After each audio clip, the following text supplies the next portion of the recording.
Como é que surgiu a empresa, José? Queria que você contasse um pouco da história, como é que foi a fundação, quando foi, onde foi. A empresa foi fundada em 2015, aqui em São Paulo.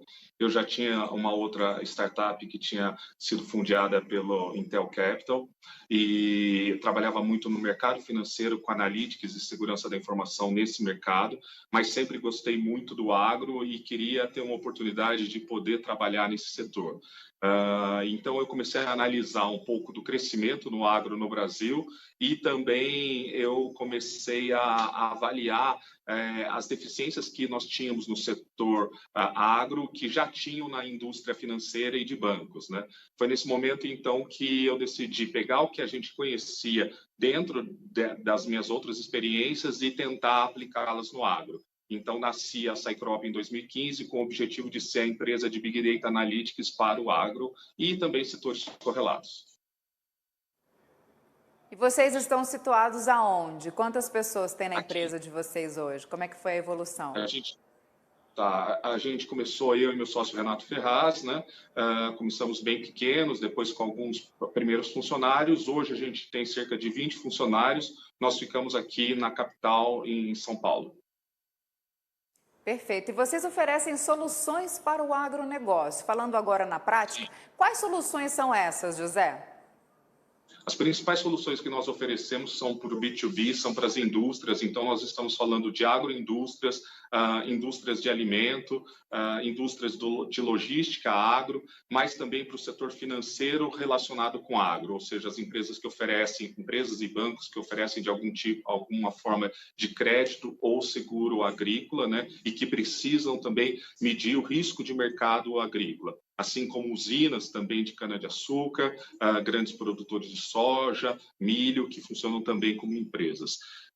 E o que nós oferecemos como solução é uma plataforma de analytics como serviço. É uma extensão do que costuma ser chamado de software as a service. No nosso caso, é uma plataforma como serviço.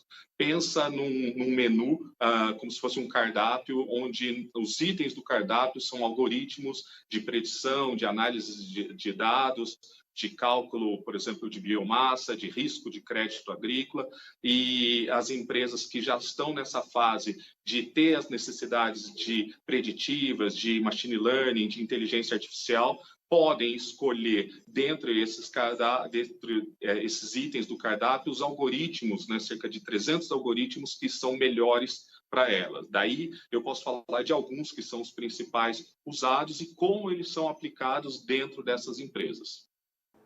Então, por exemplo, uma das coisas muito utilizadas, onde você consegue ter um grande retorno financeiro, é na questão da logística, né, de otimização logística. Então, você tem indústria de alimentos que precisa receber a matéria-prima, receber o que vem do campo, dos fornecedores do campo, para processar dentro da indústria. Daí a gente fala o seguinte: quanto eu posso economizar de diesel, quanto eu posso otimizar de rotas logísticas. Então, nós temos um algoritmo que otimiza rotas logísticas.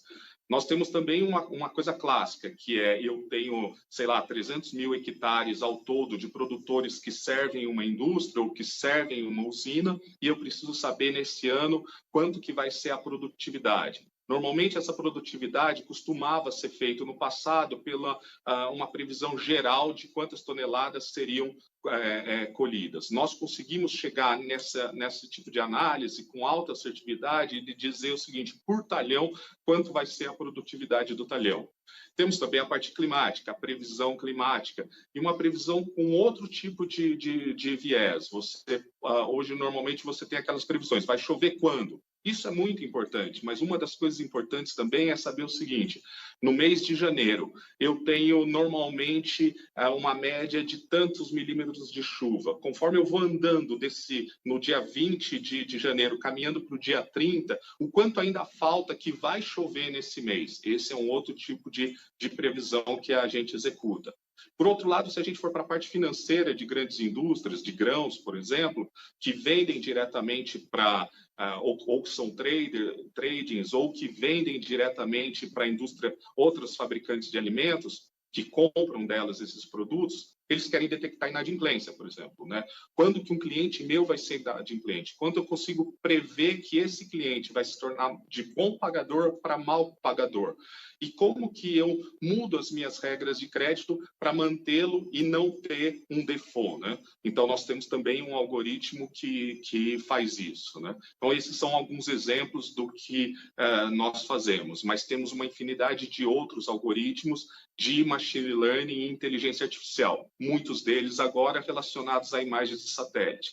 A Cycrop usa fundamentalmente imagens de satélite. Ao todo, nós trabalhamos com mais de 5 constelações de satélites, totalizando mais de 30 satélites que fazem parte da coleta diária de dados da Cycrop, para que a gente consiga ter, de forma remota, a análise de praticamente toda a área agriculturável do país.